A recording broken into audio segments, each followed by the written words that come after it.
Well, good afternoon, everybody, and welcome back to Mod Driven. Today, we're going to take care of some bad roof molding on the Civic Sport Coupe that I've got back here. What I'm talking about is this belting, they call it, that runs from the back to the front. And you can see there, I mean, it's got some weather spots on it, I guess, probably from sitting in the sun in Florida. This car actually came from Florida, so it was under some intense sun. This one is even a little bit curvy. You can see there, it kind of curves over, and it's got that same kind of weathering on it that the other one has. These spots where the material has started to break down. So we're gonna go ahead and replace them. The parts are pretty cheap. I got them from Honda Parts online, if anyone's interested. And here are the part numbers for these. They are different. There's a left and a right, obviously. So those are the part numbers if you happen to have a Civic Coupe like I have, and this is a 2020. Now, to take these off, not too complicated. You kind of want to grab in the middle here and kind of pull up the belting. And then once you get it up in the air enough, you kind of hold this end down and jerk back, because all that holds this on are these little clasps on the end. And you can see right now, it would be jerked to the back or pulled rather, to the back of this clip. That's what's keeping it in. So if I pull this back, the little stud that's in here pointing up is going to go to the front of the molding and let me pull it off through the hole here. It's the same way on the other side back here. So once we have the front pulled off, we can then do that little jerking motion towards the front of the car and pull the back off. Now, this is pretty loose here anyway. I don't know if that's just wear. Hopefully the little stud under there is not damaged, but it doesn't sit flush anyhow. So I'm gonna get a flusher appearance, I guess, than I had before. Anyway, enough talking. Let's go ahead and see if I can actually get one of these off. I've never done this before, so here we go. Okay, so as I mentioned earlier, you want to start by kind of grabbing under the edge and pulling up. If you have fingernails, it's a benefit.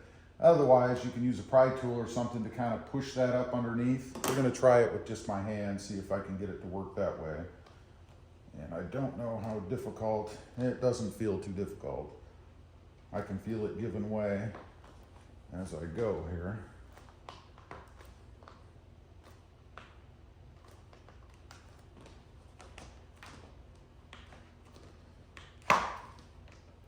Yeah, it wants to come out, believe me. So there, we have it propped up a little bit. I'm gonna go all the way to the front. I don't think it really matters whether you start in the front or the rear because they're both held in the same way. So you kind of just want to pull it, but you don't want to force it too much up there because obviously you have that clip to deal with.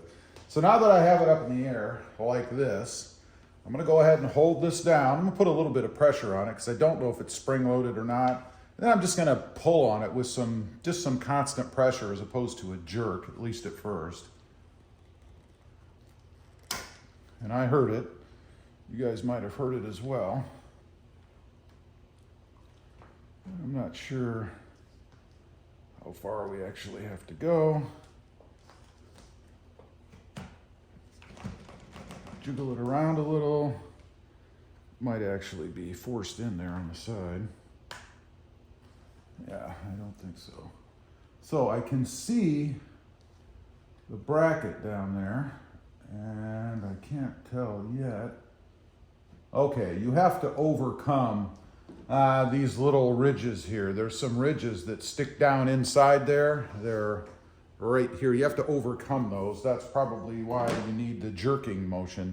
Although I'm going to try to just push down first. I don't really want to jerk on it if I don't have to. So I'm going to just kind of push down on it and see if that does the trick.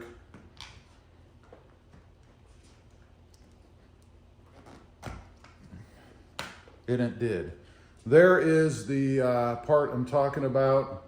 And this is the little prong. I don't know if you can see it, but there's little prongs in there you have to overcome. Not a big deal. And it does have just a little stud down in there. So now, I think I actually pushed it back in doing that. I did. Must have had my elbow resting on it or something. Okay. Got it off for the most part down to this point. I'm gonna do the same thing. Gonna see if I can see it under there first of all. And I can. It's actually right there. I'm gonna push on it with a bit of force, I guess. Let's see if I can't get it the same way. And I did. And that's how easy it is to take that out. Now, let me pull the camera off. I want to show you the little studs real quick so you can see what I'm talking about. These are the studs. There's one right there, and there's one right there. I am going to clean this channel out just for kicks. You don't probably have to, but I'm going to. And it's a good chance to take a look and see if you have any rust in there. I don't see any. So we're good. Let me go ahead and clean that out, and then we'll get the new one put in. All right, got it all cleaned out. It was a little dirty, not too bad. Now we're gonna put the other one on. Got a flashlight just so I can see down in there so I can get that hole lined up that's in the bottom of the trim at the right spot. That's the idea, anyway.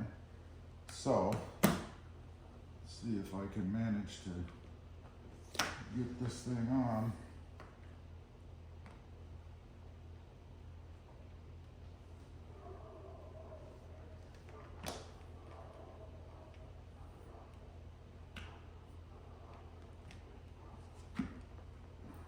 Well, that was too easy. Now, let's do the same in the front. Grab my flashlight here. Again, just to make sure. And you do have to kind of pull it up a little bit because you have to take up the slack, obviously. And what you're doing is feeling for the hole. That's it. Wow. This is way too simple. We're going to push it back so that the back part here actually ends up against the window, but it's not that close on the other side. So honestly, I think we're about there. And now it's really just a matter of seating it inside the channel. So I'm going to use this little bit of hand power, I guess. Probably should have started in the front.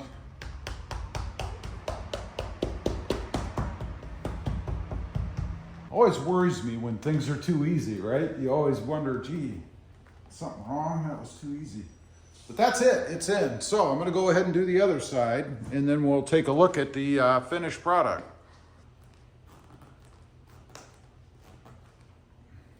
Came out easier.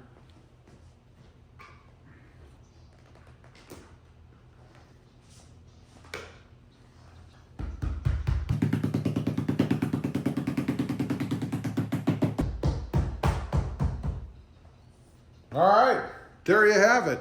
Pretty darn easy. So this is what it looks like with the new trim. Again, we had some discolorization and breakdown of the old one, and it was loose in the back. This is not loose anymore. It's just one of those little things to kind of make the car look a little bit better. It's to spruce it up a little bit. You know, it kind of reminds me of that old show, Wheeler Dealer. Anybody ever watch that? I love that show. It was a British show. And they did things like this to cars to kind of make them look better, and then they'd resell them. I'm not looking to resell this, at least not anytime soon, but I think it looks pretty good. Anyway, leave a comment. Let me know what you think. For the money, I don't think you can beat it. I'd be curious to know. Also, real quick, I do have 2 additional channels. Rob Motive, all about the Toyota Tacoma, and Rob Motive JT, all about the Jeep Gladiator. Check them out, and if you're interested, why not subscribe? And while you're at it, smash the subscribe button here too. Thanks for watching. Stay safe out there. Bye.